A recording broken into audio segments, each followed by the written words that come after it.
scrap, but they're absolutely vital parts of the marine ecosystem, and they are at risk. And it's another reason why when we explore, we also work to try to preserve what's important in the oceans. One of the partners in these dives is NOAA's Office of National Marine Sanctuaries, which is a part of NOAA that deals with America's special ocean places. Both Hans and I both work for the Office of National Marine Sanctuaries, as do some of our other colleagues who are joining us here from Papahānaumokuākea Marine National Monument. Hawaii Humpback Whale National Marine Sanctuary here in Hawaii protects that important species. In addition, there are national marine sanctuaries in American Samoa, at Olympic Coast on the off of Washington State, Cordell Bank, Greater Farallones, Monterey Bay and Channel Islands in California, Flower Garden Banks in Texas, the Florida Keys, Gray's Reef off of Georgia, the wreck of the Civil War ironclad USS Monitor off North Carolina, Stellwagen Bank of Massachusetts, and Thunder Bay National Marine Sanctuary in Lake Huron. There are 2 national marine sanctuaries that are in the process of being evaluated for designation as well, at Mallows Bay on the tidal waters of the Potomac outside of Washington, D.C. and Maryland, and in Wisconsin, where a Morton group of shipwrecks are also under consideration. These special places protect species, protect historical resources, protect the marine environment, but are open and accessible to the public. Fishing does happen, all sorts of recreational uses happen, but by the same token too, we work hard to do the kind of missions that we're doing here to better understand, to come up with positive, public, involved decisions on how to best preserve what is here, while also making sure they're available for the benefit of the American people. We are now heading towards the bow. Yeah.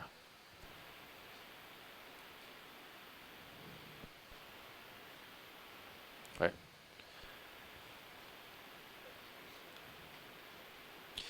This is Bruce again. There's a small fish down toward the bottom.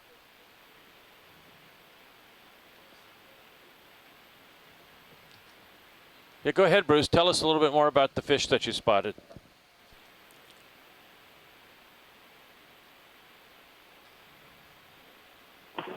Oh, sorry. The fish was a roughy. It's off the screen now. It's related to the orange roughy that were fished down around New Zealand and in some other places. The ones that we have here in Hawaii are solitary. They don't form the big groups. But in talking about conservation, the roughies are a really good example of the need for protected areas and fisheries regulation because they're slow growing. They live 80, 100 years and reproduce slowly. It turned out that the fisheries for the orange roughy knocked down the populations and the fish weren't able to replace themselves adequately for the fisheries to be sustainable. So these deep water fisheries can be highly vulnerable to overfishing. We've seen a number of different fish on this dive so far. It illustrates the diversity of life in the deep waters. We've seen at least 3 types of eels, a fish called a spike fish that's related to the triggerfish and puffers, the cook shark that we saw. There was a peculiar fish called the jelly nose eel earlier, and there have been a lot of small fish in the water that are lanternfish and hatchet fish that are midwater fish that move up and down. And so a lot of the small fish that we've seen darting around in the water are these lanternfish. Beautiful, thank you. You can also see that we've got modern line that's tangled up here on the periscope. And Hans' team, that's a really good view. What's that suggesting to you, Terry? Hans? Yeah, that looks to me like that was facing forward. Yeah, that looks like to me like that's the optical lens facing forward, which is what we saw with the handles and the periscope. So they must have got a glimpse of the water, as Will Lerner observed, and probably put it forward and folded the periscope handles up, and we're trying to dive before that shot hit. Yeah, see the lens there? Oh, Yeah. yeah. That's great work, Yeah, pilots. that's excellent. Beautiful. Amazing. Yeah, that's absolutely beautiful. The light on that periscope is stunning. So that line has always been a great windsock for the current conditions, and we can see that it has totally shifted during this dive from coming out of the west, now coming out of the northwest.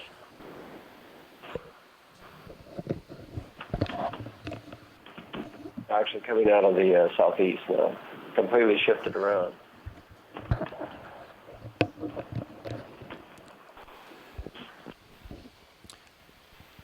Pilots, before we go here, if we can sort of pan down, I'd like to take a look at the hatch.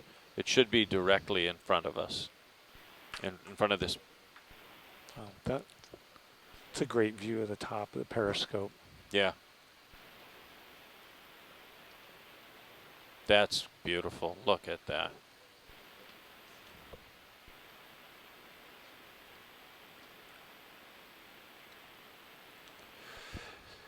So for those, Jeff Andy's joined us. excellent. Good morning, Jeff. So for those of you who are watching, we are now looking at the top of the sail conning tower, and this is the only access point into these submarines, and that is through this 21-inch diameter hatch. I will say, as a younger man, I actually fit through one of these hatches. Not quite sure I could do it now, pushing 60, but what you see here as well is you see that circle with the black. That is a rubber-coated radio mast, which would be cranked up for broadcast.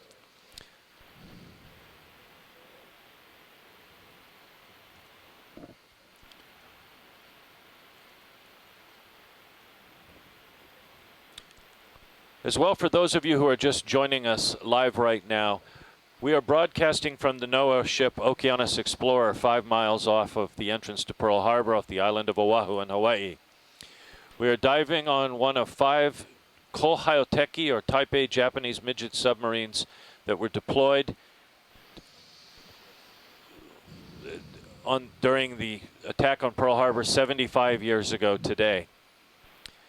At approximately 6:37 in the morning, 75 years ago, this submarine was spotted, tailing the USS Antares, trying to enter Pearl Harbor. It was also spotted not only by the crew of Antares, but by a PBY Navy aircraft piloted by Lieutenant William Tanner. After Tanner dropped smoke pots and Antares called the duty destroyer USS Ward, Ward went to quarters. Its crew sprang into action, and the number 3 gun crew managed to hit this submarine with a shot that went into the conning tower and then down out through the bottom. As the sub began to sink, it was depth charged and then began its glide to the bottom, coming to rest here, 1,300 feet of water. You are seeing the first live broadcast dive, other than a handful of us scientists who have had the opportunity to visit us before, sharing this with you on the occasion of the 75th anniversary as part of NOAA's ongoing work in the oceans through our Office of Ocean Exploration and Research, as well as other programs of NOAA, including the Office of National Marine Sanctuaries, with its Maritime Heritage Program, with which a few of us work. What you are seeing now is that actual shell hole. This is the first shot fired by the United States in World War II in the Pacific. This shot from a 4-inch 50 caliber shell represents a frozen moment in time, a reminder that this submarine is part of a vast undersea museum, a museum that is changing through time. As you can see, this submarine has been colonized by marine life. It's corroding, and as we move along towards the bow, you're going to see that this submarine is starting to come apart. I also want to point out that this submarine is more than a historical site or an archaeological site. It is a war grave. Resting inside this submarine are 2 young Japanese sailors who, with their shipmates, embarked on what they felt would be a successful mission. Most likely, according to Japanese sources, Akira Hiru and Yoshio Katayama rest inside this submarine. And as we said at the start of the dive to them, as they would understand it, with apologies for my poor Japanese, Yasuraka ni onemuri kudasai. May you rest in peace. 75 years ago, these young men and their colleagues were our enemies. Today, their country and their families are our friends. They rest in their steel coffin, ashore in the steel coffin that is the USS Arizona. Hundreds of American boys also sleep forever young. When we visit these sites, when we see these things, it takes something out of the history books and it makes it real. It makes it relevant. The lessons of Pearl Harbor, the lessons of history remain with us always, and sites like this serve to remember. We are now at the bow, and what you see coming out of the bow are two still live Type 97 Japanese torpedoes. These were the weapon to be used in the attack. These submarines were designed as a class of vessel to be launched from seaplane tenders to swarm against an enemy fleet in an open ocean all-out battle. Instead, with the attack on Pearl Harbor, 5 were selected to be used as stealth weapons, something they were not designed to be, to try to penetrate the harbor and make their way in. Only 1 made it, as far as we can tell. 4 others failed in their mission. 2 were ultimately found just outside the harbor entrance, one in 1951, one in 1960. This sunk by the Ward. 1 other sunk inside Pearl Harbor, recovered after the attack and now buried at the subbase. And 1 other which washed ashore on the morning of December 8th, yielding its sole surviving member, its commanding officer, Ensign Kazuo Sakamaki, who became POW number 1. His submarine, dismantled and studied, was then reassembled and toured the United States selling war bonds in more than 2,000 American cities, and today is preserved and displayed ashore at the National Museum of the Pacific War in Fredericksburg, Texas. Are those holes new? Absolutely. I think there's a couple things we want to do. We want to look at the torpedoes, get in close there, and then we want to go back and look at the corrosion holes and zoom in on those. Honolulu, anything you want to see as well, chime in. What's happened? Yeah, we were just talking about moving to the left, getting low, and zooming into this damage area. Those holes are something we'd like to peer into, and it looks like the tubes and maybe even the torpedoes themselves are beginning to be seriously compromised, as in melting away. Yeah, roger that. We're going to start with the torpedoes, and then we're going to go to the we'll go to the corrosion holes. So what you're looking at, folks, is the warhead of a Japanese torpedo. There were 2 of these mounted, one over the other. They were fired from inside the submarine by the crew if they were to be deployed. In this case, this submarine was sunk before it could actually make it in.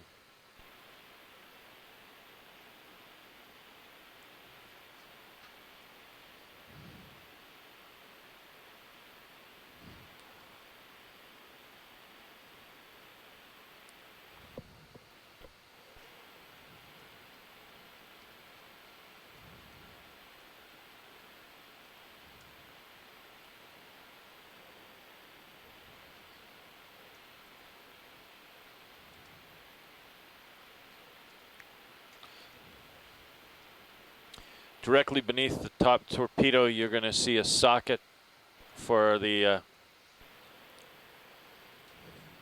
that could have been used to mount a guard, and then below that, the second torpedo. Covering this would have been a figure 8 metal guard, also used as a net cutter. Only portions of that remain. When the sub was discovered in 2002, it was intact. Here you see a little piece of it off to one side. Just ongoing corrosion is changing this submarine, and it is gradually returning to the elements.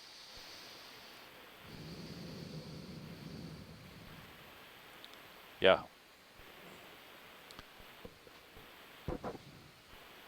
This is good, guys. Beautiful work.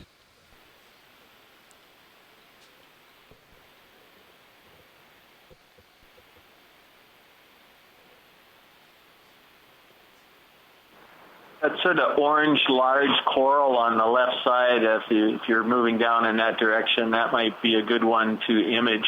That's actually a commercially valuable bamboo coral called Acanella, I think. Okay, we'll try to get to it.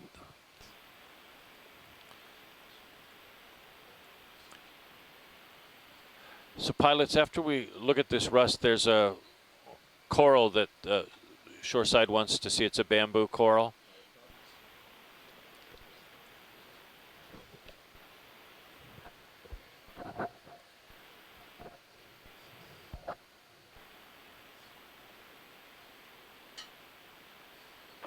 And the fish that we saw had a nice close-up of earlier was the roughy that I mentioned previously. Roger that. Thank you.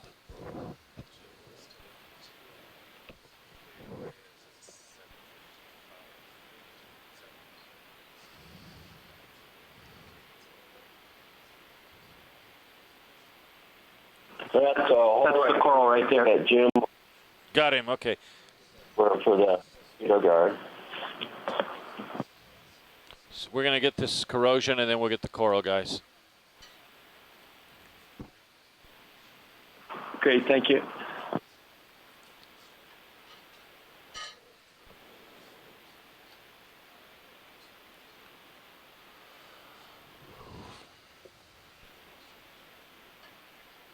So this fish you're seeing is Limonema rhodocure. It's a deepwater morid, and it's related to the cods that you see in colder areas off the east and west coast. Thank you.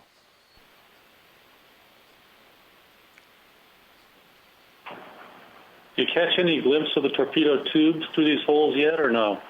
Up top, yes.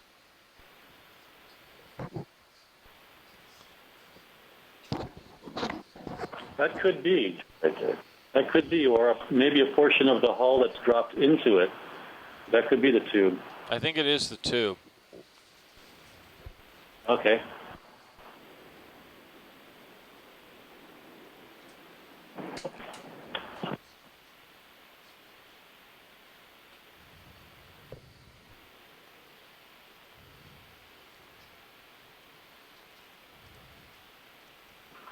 Yeah, so this is a bamboo coral. It's given its name because if you look very closely, you'll see little black bands periodically along the branches. And in this particular species, that's where sub-branches are coming out. Okay. Those black bands give it the appearance of bamboo, and that's how it got its common name. So this bamboo coral in some places of the world are actually made into jewelry. But it's pretty interesting because this coral was not on this mini sub in 2002, so it's another new colonization. Excellent. So definitely a fair amount of change gone on since the last time we were here. Yeah, there's a lot of different biology. So it's really interesting. A lot more of these other corals that are in the family Primnoidae, a fairly common deep water family. But just the number of corals and other animals has definitely changed, and they're more abundant.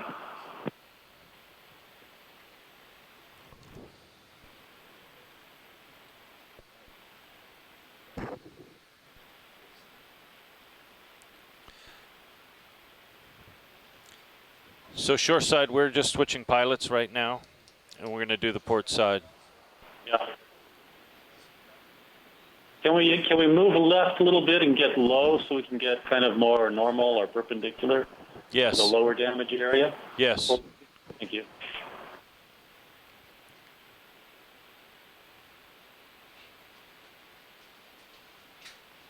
So shoreside, just so you know, we are going to conclude this dive at 7:55.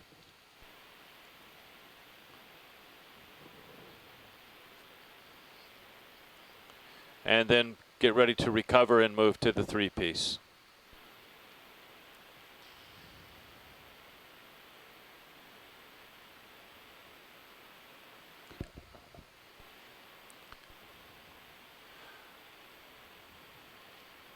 So pilots, from here, we're going to go back along the port side. We'd like to do it a little lower.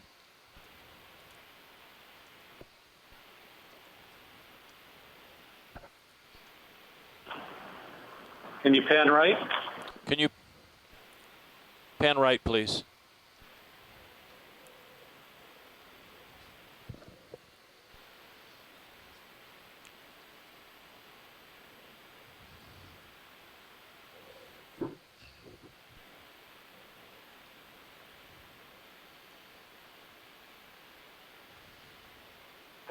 Jim, does this seem like a breach in the main hull to you? I think we're probably as low as we can get up on that berm, so we can't get a good shot at it. But yeah, it does. That's a lot of scale to come off 8 millimeters of steel. And it may be a breach.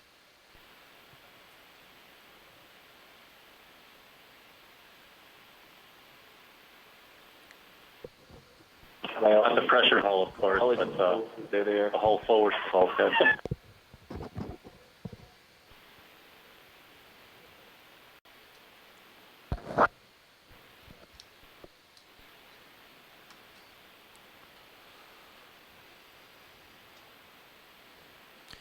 Yeah, look at that, Hans. It's just fallen away. Yeah, that's quite a big opening in this free-flooding area. As well, if that's it. Do you think any of the chemicals on board might be causing this corrosion? There's acid in the batteries. Yeah. But Jim and Hans, is there any chance that this hole opened up when the bow actually collapsed, hit the sediment and broke open part of it? I think that's a possibility, yes.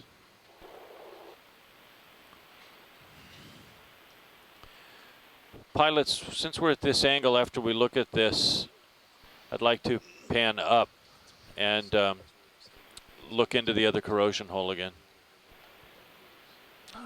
Probably, can you save us?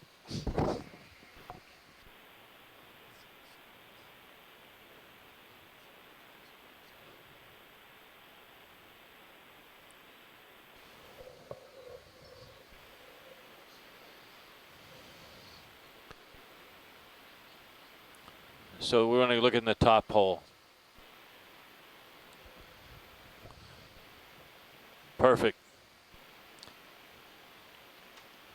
And let's zoom in a bit. So Hans, you seeing this? Yeah. That's torpedo tube. Roger that. And you can see the frame here too. For those of you sure joining us by frame, I mean that's a rib for the sub inside, and what we're looking at here in the bow is where the outer hull has fallen away and the torpedo tube itself is exposed inside.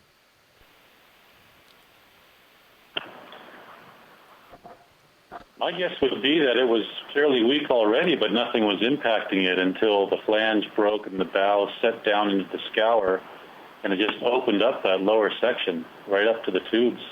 I believe that this would all be forward of the watertight bulkhead, so this is a free-flooding area. That's correct. And this is where the cylindrical hull becomes the oval hull at the bow, but I would guess it would still be, or have been, the original 8 millimeters of hull steel. Yeah, that would be right. And this is a cold rolled steel. Now.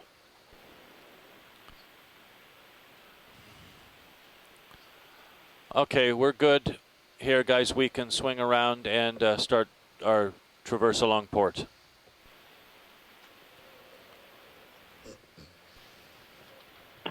Thank you for that. Excellent coverage.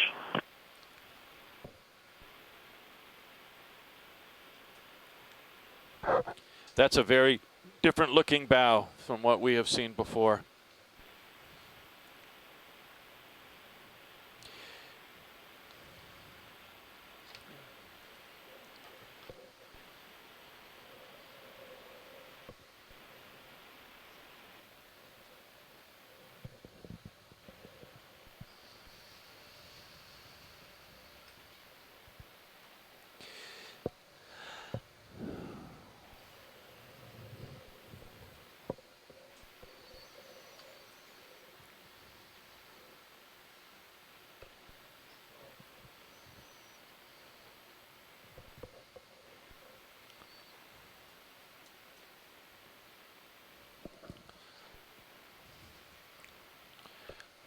As we're lining up, I think a couple of comments are in line, given the occasion upon which we are diving. 75 years ago, the United States and Japan found themselves at war. 75 years later, our two nations are friends and allies.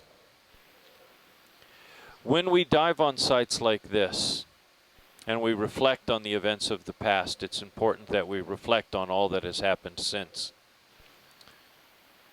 One of the reasons that we are diving on this submarine is that this wreck, this war grave, at the request of the government of Japan, is managed by the United States. We do so, and we've accepted this as the United States government, under the same principles of international law and agreement that see our war graves protected in waters around the world. Indeed, one of the things that I have noticed as an archaeologist is that as much as the ocean is perhaps one of the greatest collections of our history, it has been our biggest battlefield, and indeed probably the largest graveyard we know. With American ships that have been lost in other waters, we expect that they will be respected, that these graves will remain inviolate, slowly rusting away in peace into the darkness. And we offer that same courtesy under law to our former foes and to those who have lost their ships in our waters. At Monitor National Marine Sanctuary, teams from the Office of National Marine Sanctuaries have been working to document and understand the ships lost in the Battle of the Atlantic, including merchant vessels torpedoed and lost with air crews and German U-boats, which we also work to protect and to preserve as war graves. In the case of this craft, the United States Navy's Navy History and Heritage Command, the National Park Service through its Submerged Resources Center and Valor in the Pacific National Historical Park, and the National Oceanic and Atmospheric Administration's Office of National Marine Sanctuaries, Maritime Heritage Program, and Office of Ocean Exploration and Research work together as well to protect these sites, primarily by visiting them and documenting them with partners such as those who have carried the water for so long, like the University of Hawaii's Hawaii Undersea Research Lab. We want to be looking there and trying to light that up, guys. So we're now looking at an area where the bow, these submarines were built in 3 sections, has separated and torn. You're seeing electrical wires. These are battery-powered submarines. Can you turn the lasers on, please?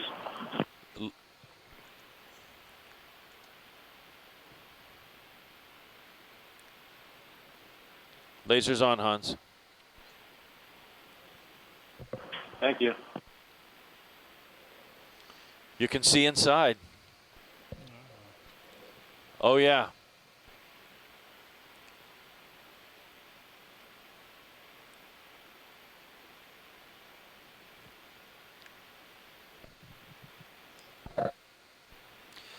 For those of you watching, we have protocols in place in sensitive sites like this.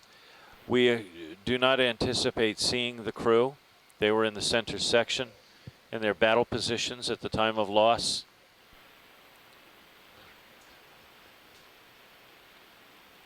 We're always mindful of that. We never wish to be disrespectful. What you're seeing is deteriorated material from the inside of the sub, metal that has fallen down. We're in an area just by a bulkhead. There you see one of the frames or ribs of the craft.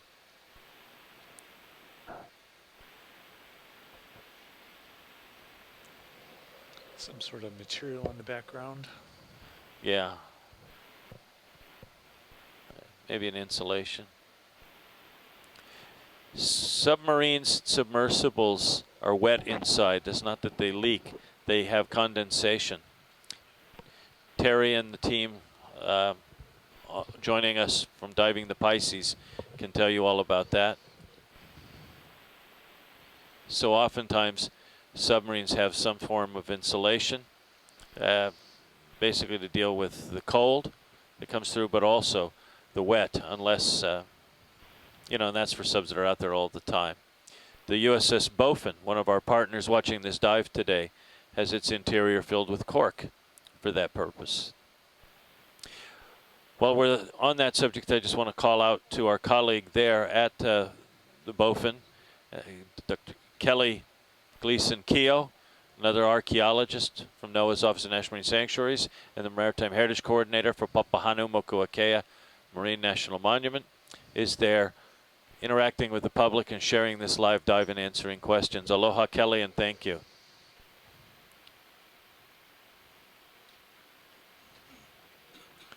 This is great work, pilots. Great work. Yeah, the end of this. Go ahead. We didn't copy Honolulu. Hey, Jim, we're wondering, it's hard to judge distance looking into this opening at the flange, but the question is about sediment and level of sediment in this section, and are we looking at sediment along the bottom of the sub built up to such an extreme level that we're seeing it here? Or are we looking at a portion of the bulkhead? Yeah. You're looking at a portion of the bulkhead. There's not a lot of sediment in here, Hans. This is, I don't think this is opened up that long ago. On the bulkhead itself. Yeah. Wow, look, you're looking right through here. Look at that. Wow. Here's the stern of the torpedo tubes. Yes. There it is. Yes.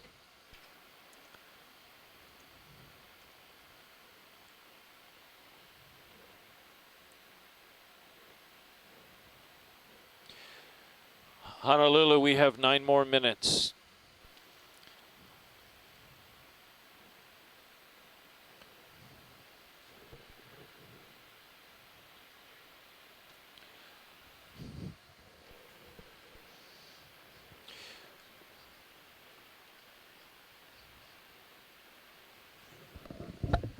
With the damaged portions at the bow and the way this is split open, it really does look like this wasn't a slow settling of this thing breaking away at the flange, but a single drop.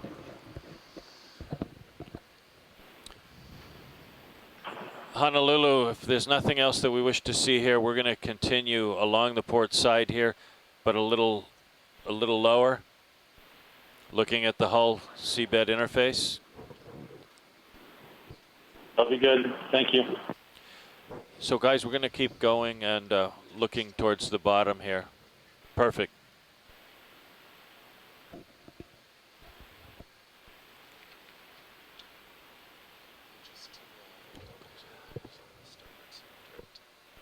So for those of you joining us now, this is the NOAA ship Okeanos Explorer, broadcasting live to you some 5 miles off Pearl Harbor's entrance off the island of Oahu in Hawaii. We are diving on a World War II combat loss, a Japanese Imperial Navy Kohaoteki or Type A midget or mini submarine sunk by the United States destroyer Ward on the morning of December 7th, 1941, 75 years ago. The shots fired to sink this sub were the first fired by the United States in the Pacific War. These submarines, built by the Navy, had just come into use and were planned to be deployed by the Imperial Japanese Navy in swarms of 12 launched from seaplane tenders that would send them out to engage an enemy in an open sea battle. Instead, 5 were selected as stealth weapons to try to penetrate Pearl Harbor.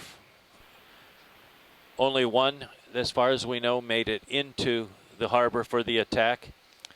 Encountered and sunk by the destroyer USS Monaghan. It was later raised. Intelligence was gathered and it was then buried at the subbase. This submarine, sunk by the Ward, was discovered by the University of Hawaii's Hawaii Undersea Research Laboratory using the submersibles Pisces 4 and 5. The team that discovered those subs is joining us live from our University of Hawaii Exploration Command Center at Manoa. One other submersible submarine was also found in 1951 just outside the entrance to Pearl Harbor. Raised by the Navy quietly, it was dumped in deeper water, and we will be diving that submarine later today.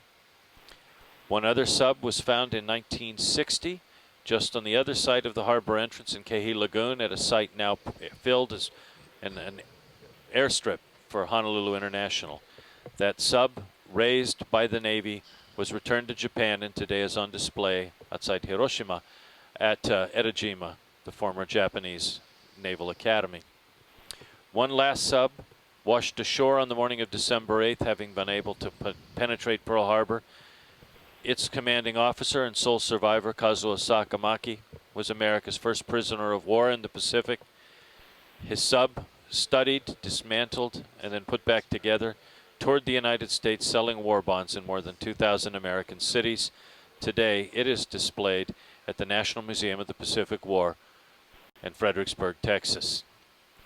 This sub that you're seeing is being offered for the first time as a live interactive dive. The work that NOAA's Office of Ocean Exploration and Research does using Okeanos Explorer, along with partners such as the Ocean Exploration Trust and the EV Nautilus, Dr. Robert Ballard's organization, as well as the Schmidt Ocean Institute with the RV Falcor and others, engage in active, ongoing research in the oceans. Dives like this, enabled by telepresence, that is, this remotely operated vehicle, this robot cruising along the wreck, driven by an exceptionally skilled crew here that we're working with, joined by the ship's crew, work in tandem to not only document these sites but stream them back via satellite and onto the internet so that the public can watch and participate, but also so too can other scientists. So while we're looking at this as archaeologists, we have historians, we have oceanographers, we have marine biologists, geologists, and people from all over the world participating in a both scientifically efficient and cost-efficient way to explore Earth's final frontier, the oceans. 2/3 of this planet is covered by water, only 5% of it is known, and it's absolutely important that we know more about it.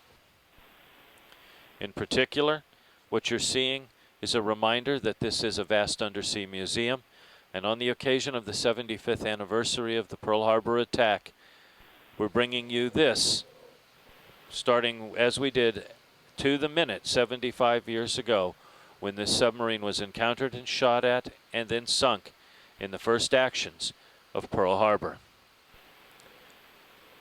This submarine, most likely launched from the larger submarine I-20, was commanded by Akira Hiru with his petty officer Yoshio Katayama. Both of them still rest inside this submarine. It is a war grave and a memorial, as well as a historic site. As we move into position here alongside the starboard hull and the conning tower, coming into view at the base of the conning tower close to the hull is the shell hole from the shot fired by USS Ward. We're just a few minutes away from concluding our dive and our tour of this sub, and we do so here where we began, at this place, ground zero, 75 years ago, in the opening shot of the battle for Pearl Harbor. The hit from the 4-inch 50 caliber gun fired by the crew of USS Ward punched through this hull at this spot. It did not go off, but rather exited through the bottom of the hull, and as this submarine rapidly began to flood and go down, Ward's crew dropped depth charges, which sent it further on its way after reorienting it so that it drifted off to the side and sank approximately a mile distant from where Ward had encountered it. As we look at this, I want to remind us all that history lives. It's more than just something you read in the books. It's more than just dates or the names of big people, important people. We will always remember names like Franklin Delano Roosevelt, Chester Nimitz, and others. But it's important we remember the names of those, particularly those still amongst us, like Will Lerner, one of the surviving crew members of USS Ward, who is ashore today participating in the 75th anniversary. The time is coming very soon, at 75 years past these events, when those who lived and witnessed it will be gone. And with that, they will be as distant to us in a way as those who fought in the Civil War. But as long as we do work like this, as long as we go to these places and visit them, as long as we remember what happened, the deeds, the events that led to them, and what followed, then we will always be mindful, not only of this great generation and the sacrifices that they endured, but also the consequences of war, such as that which you see here.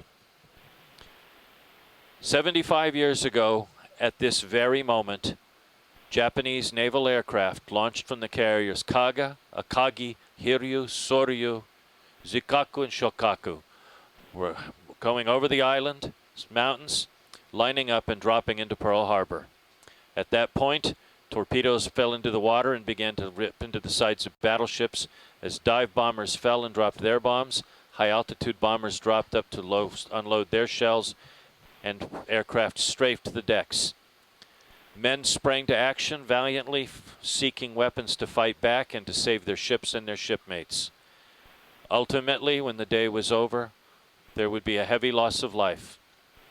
On behalf of the crew of Okeanos Explorer and all of our colleagues, I want to thank you for joining us today, and I want to thank those who participated in the broadcast. It takes a very large team to make all of this happen, and indeed, there are so many we can't name everyone, but to all of you listening, to all of you who participated, thank you. And on this occasion of the Pearl Harbor anniversary, remembering that our former foes are now our enemies, we close with acknowledgments to all of you in Japan. Thank you all, and may we always remember the events of Pearl Harbor.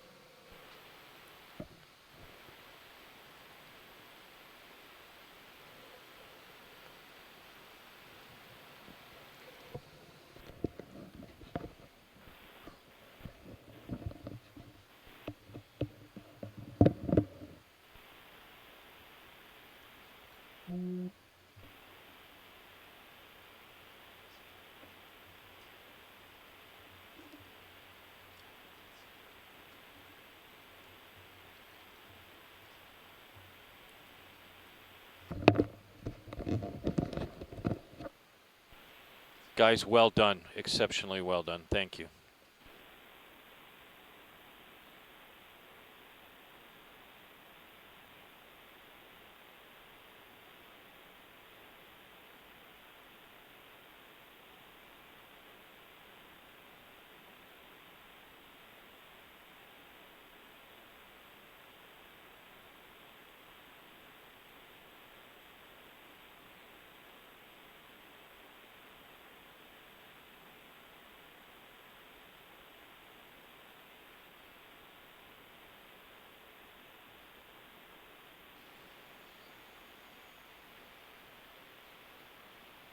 Whoa, our foes. Oh. Darn it. What do I do? Shit. Oh. Now our allies.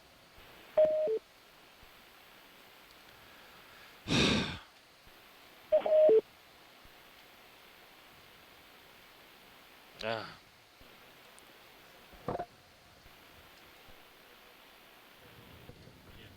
Whoop.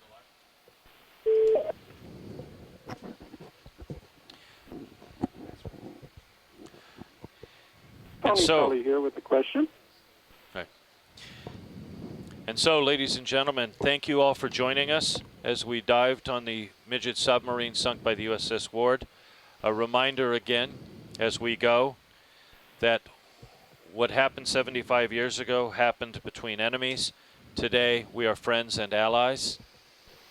And together, we join in understanding our history and our heritage. We join together in remembering those who fell, and we join together in an ongoing quest to not only understand history, but to delve into the oceans and understand what rests here in the final frontier, more than just a museum to our own human experience, but an area full of marine life and an area which is vital to the ongoing survival of the planet and to our species. Thank you.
Tally here.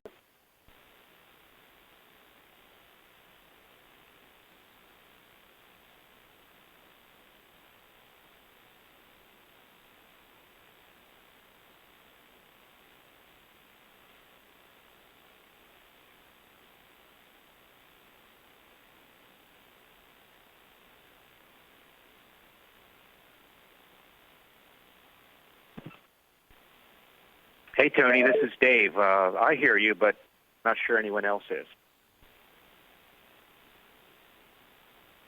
Hey, Tony, this is Dave. I hear you, but not sure anyone else is.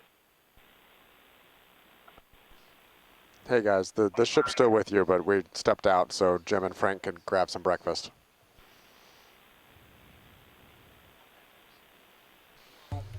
You guys still hear us on the shore? This is Roland, the video engineer.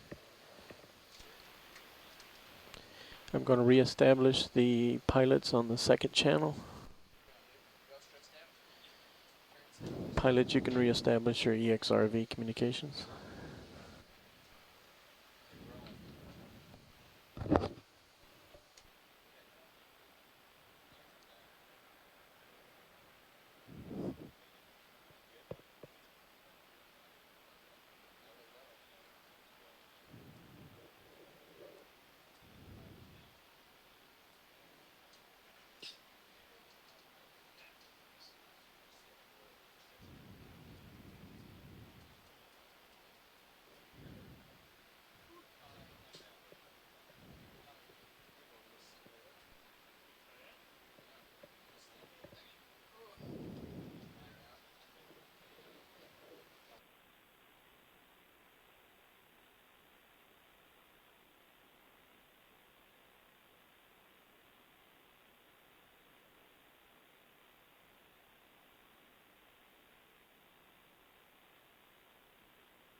Bridge RV nav.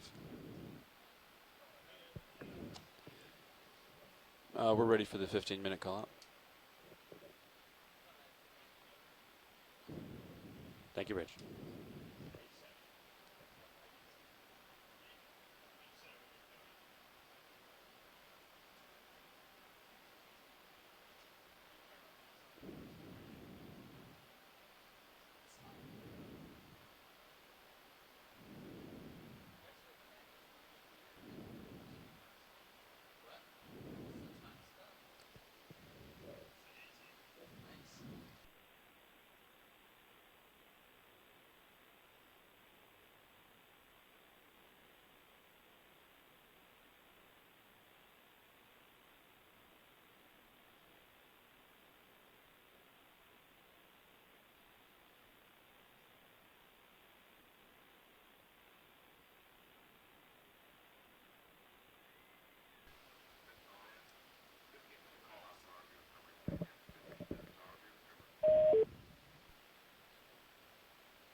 You want to do half turn over ground, or you want to just start planning, setting up for recovery?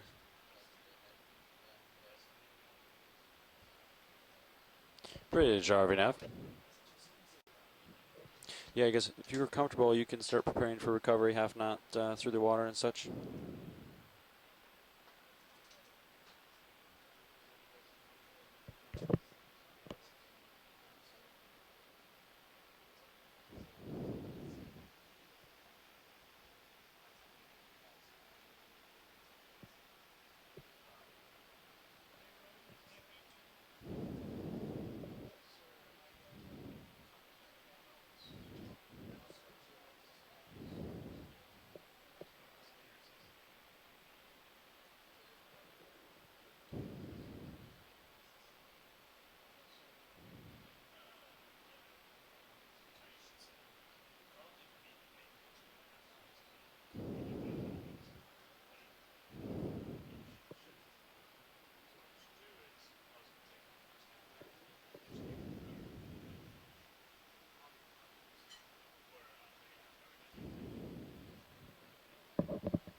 Permission to range out sonars.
How's the wind doing? Whoa.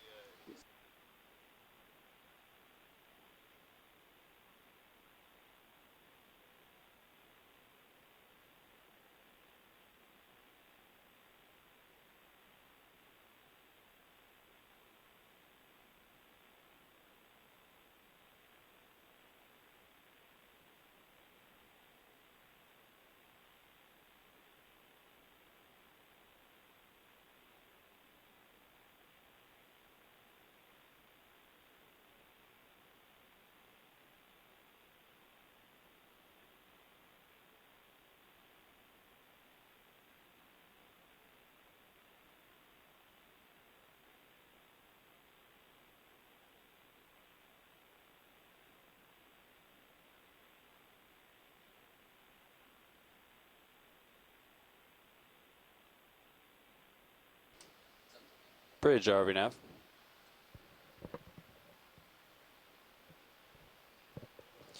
All right, can we disable the port prop and rudder, center of rotation to midships?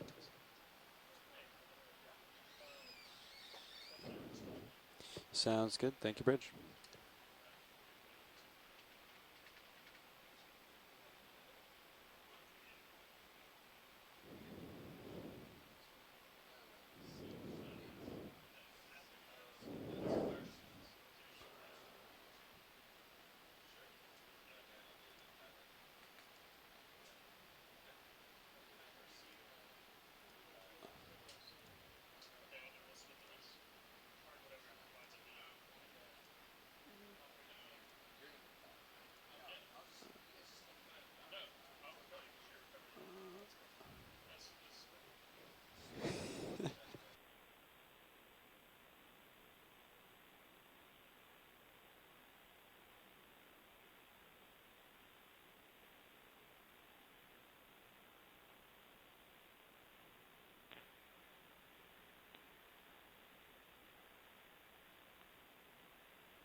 Nav is holding on.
Yeah, it did. Dive Super, this is Nav. I got you loud and clear.